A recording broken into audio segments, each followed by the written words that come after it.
Tuhan bersamamu. Dan bersama rohmu. Inilah Injil suci menurut Lukas. Dimuliakanlah Tuhan.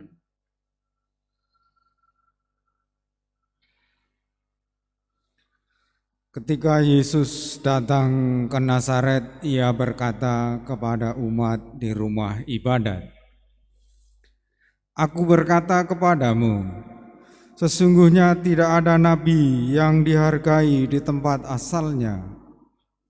Tetapi aku berkata kepadamu, dan kataku ini benar.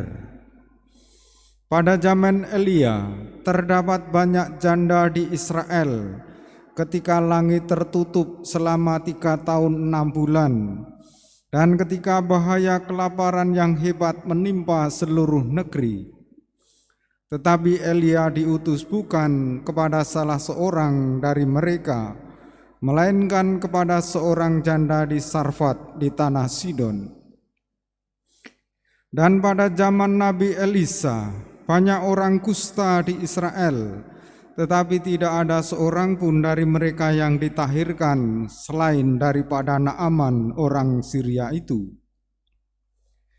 Mendengar itu sangat marahlah semua orang yang di rumah ibadat itu. Mereka bingung, lalu menghalau Yesus keluar kota dan membawa dia ke tebing gunung, tempat kota itu terletak, untuk melemparkan dia dari tebing itu. Tetapi Yesus berjalan lewat dari tengah-tengah mereka, lalu pergi. Demikianlah sabda Tuhan. Terpujilah Kristus.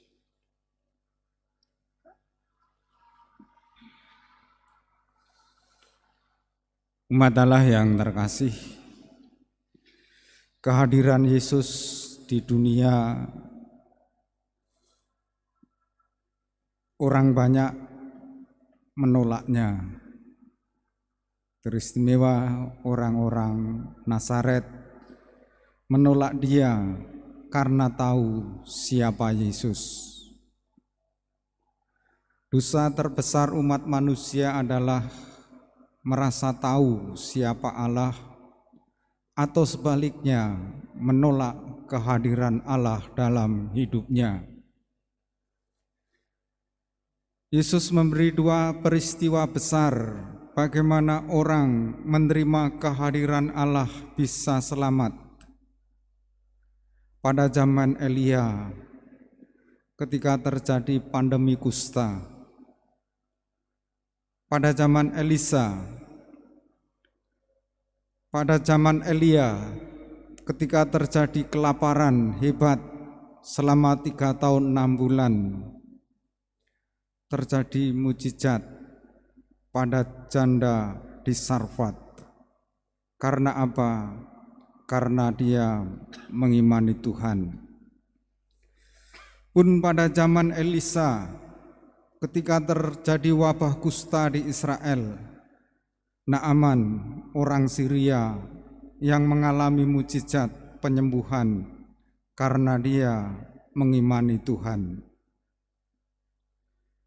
Menerima kehadiran Allah dalam hidup akan mengalami peristiwa-peristiwa yang di luar pikiran manusia, di luar perhitungan manusia.